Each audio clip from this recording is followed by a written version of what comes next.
right, Chapter 8, starting on page 174 of your notes packets.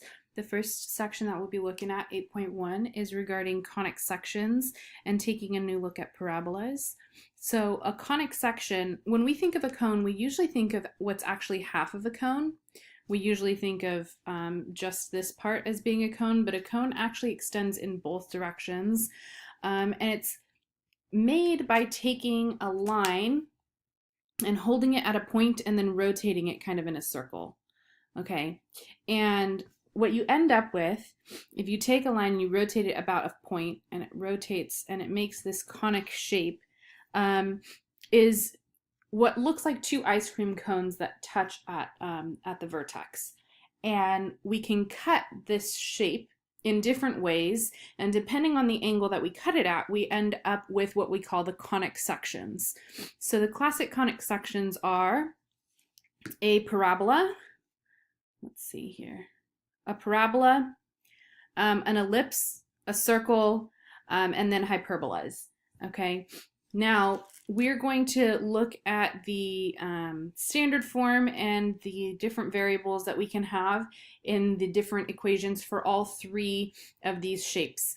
Specifically, a circle is just a special ellipse. Okay, so 8.1 is talking about parabolas, 8.2 talks about ellipses, and 8.3 talks about hyperbolas. All right, our first objective is to find the vertex, focus, directrix, and focal width of a parabola. So let's take a look at what a parabola is. Now, we are looking straight into vertex form HK.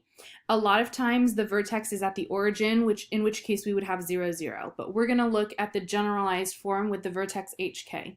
So our standard equation is x minus h quantity squared equals 4 times p times the quantity of y minus k. Okay, now we've written this in a form that we can see clearly where h and k come from. And if you remember transformations back when we did that section in chapter 1, h and k will come from the transformations on this function. Okay, this would be a parabola that opens up or down. So one of these types of parabolas, okay? And the other standard equation would be if instead of x being the variable that's squared, if we have y as the variable that's squared. So we would have y minus k quantity squared equals 4p times the quantity of x minus h, in which case if the y is being squared, then it opens to the right or left, left.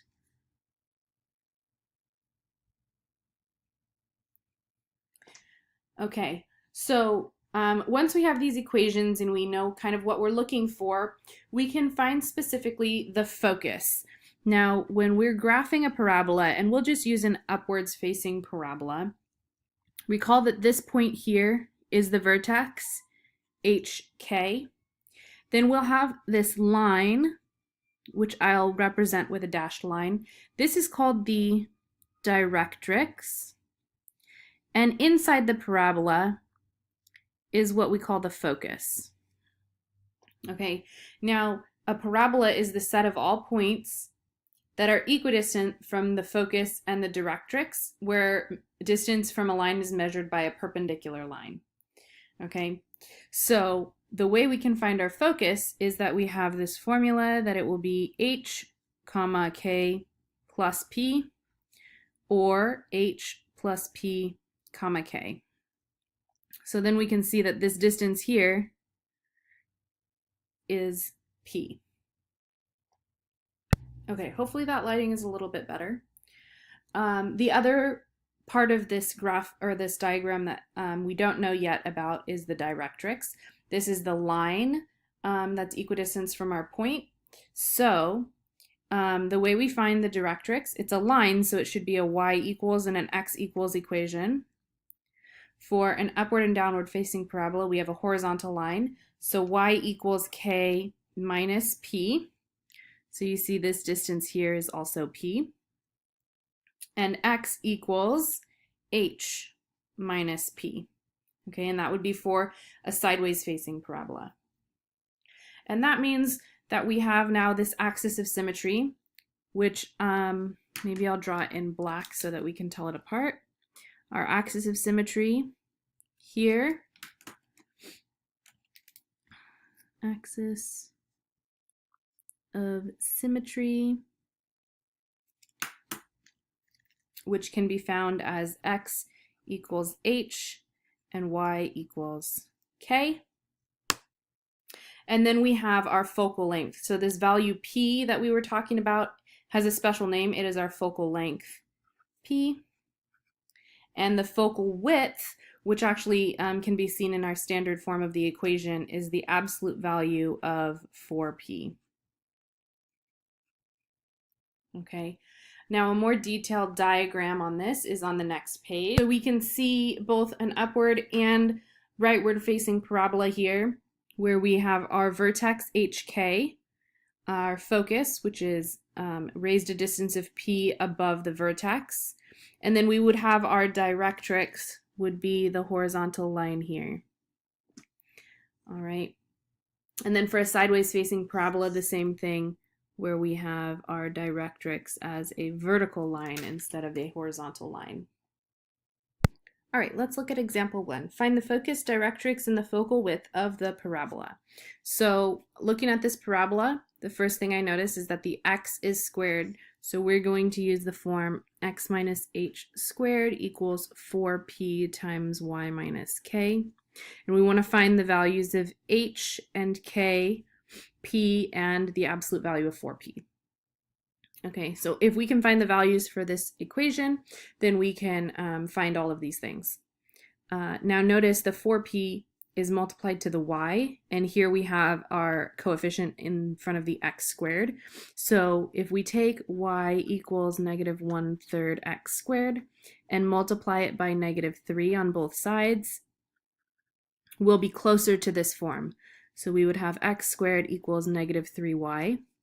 So that tells me that I could write this as x minus 0 squared equals negative 3 times y minus 0.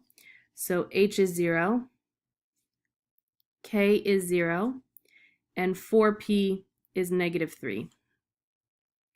So right away we have that the vertex is 0, 0. We have that the focal width is the absolute value of 4p, which is the absolute value of negative 3. So that's 3.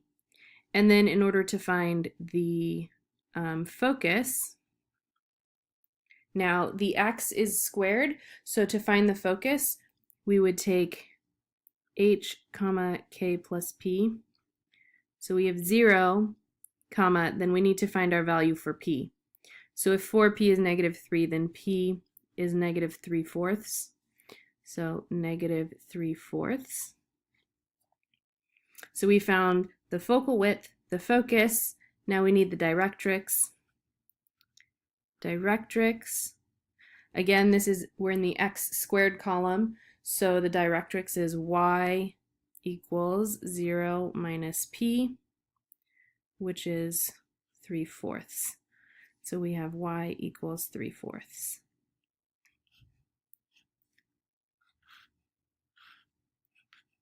And then just confirming, we have the focus, the directrix, and the focal width. So those will be our answers. The focus, directrix, and focal width. Okay, our next objective is to find the equation of a parabola satisfying the given conditions. So now we're given conditions and we want to find the equation instead of the equation finding the conditions. In example 2, we want to find an equation in standard form for the parabola whose directrix is the line x equals 2 and whose focus is the point negative 2, 0. So the directrix, which is x equals h minus p equals 2, and the focus, which is h plus p comma k, is negative 2, 0. So we get this system of equation that h minus p is 2 and h plus p is negative 2. solving the system of equations, we can use elimination to find that 2h equals 0, so h is 0. We already have here that k is 0, and we know that h plus p is -2, so then p must be -2. All right, so once I have my three values, I can create the equation. So our equation here is going to be y minus k squared equals 4p times x minus h. Y minus 0 squared equals 4 times -2 times x minus 0. So y squared equals -8x.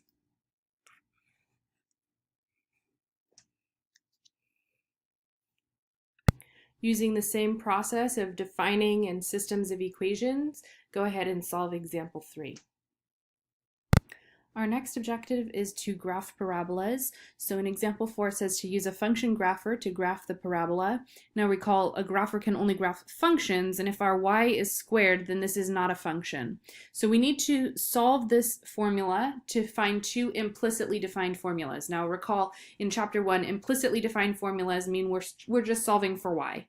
So in order to solve for y here, we can say we need to take the square root, right? And whenever you take the square root, you need to do a plus or minus. So we can say the square root of y minus 4 squared equals positive or negative the square root of 8 times x minus 3. So the square root of something squared is that thing. Y minus 4 equals plus or minus the square root of 8 times the quantity of x minus 3. Add 4 to both sides. Y equals 4 plus or minus the square root of 8 times the quantity of x minus 3. Now we could simplify, but if we're putting this into a graphing calculator, then it's not necessary. So once we type this into the calculator as two separate equations, you'll have that y1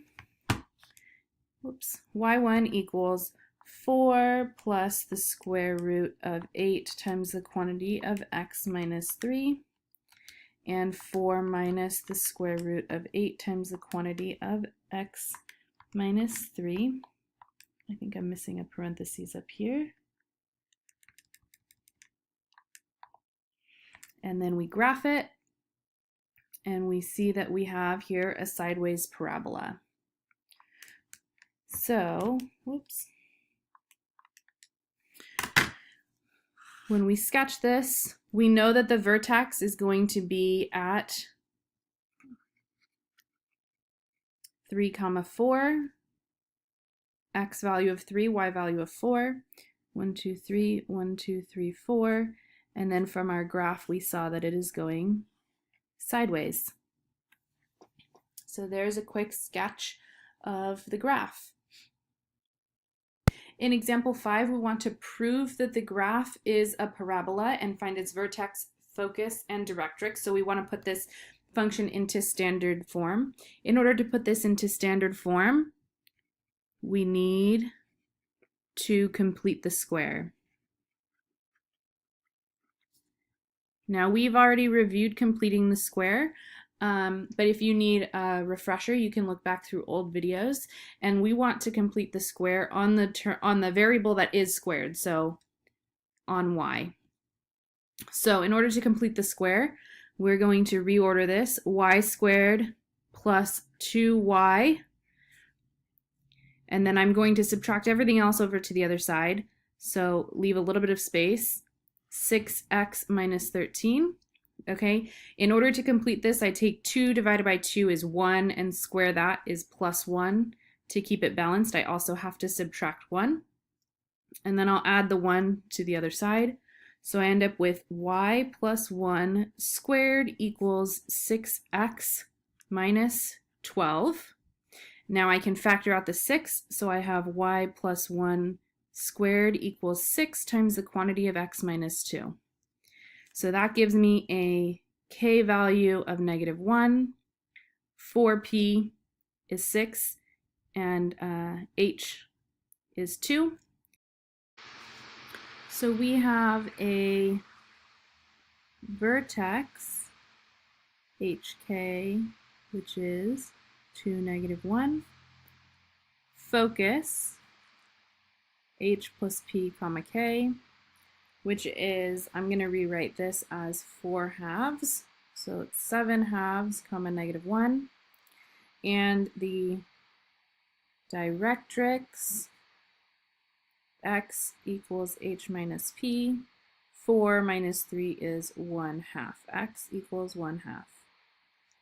So these are our final answers.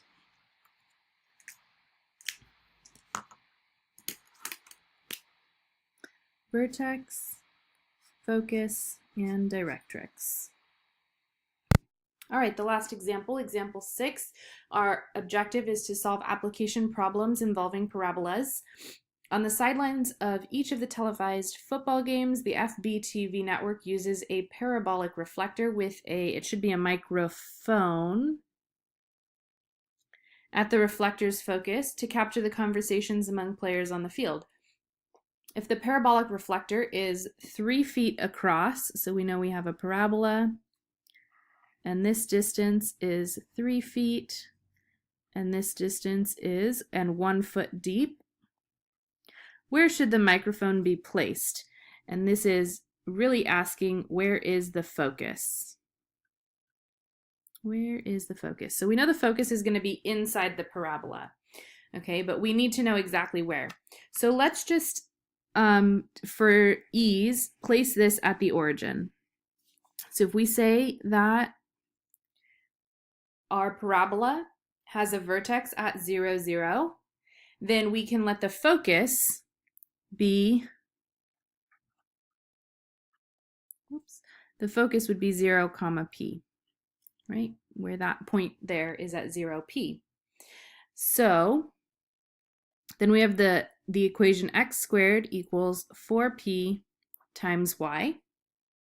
And since the reflector is 1 foot deep and 3 feet across, we know that we have this point here, 1.5, comma 1, 1.5, comma 1, and this point reflected across the axis of symmetry, -1.5, comma 1. The 1.5 comes from 3 divided by 2.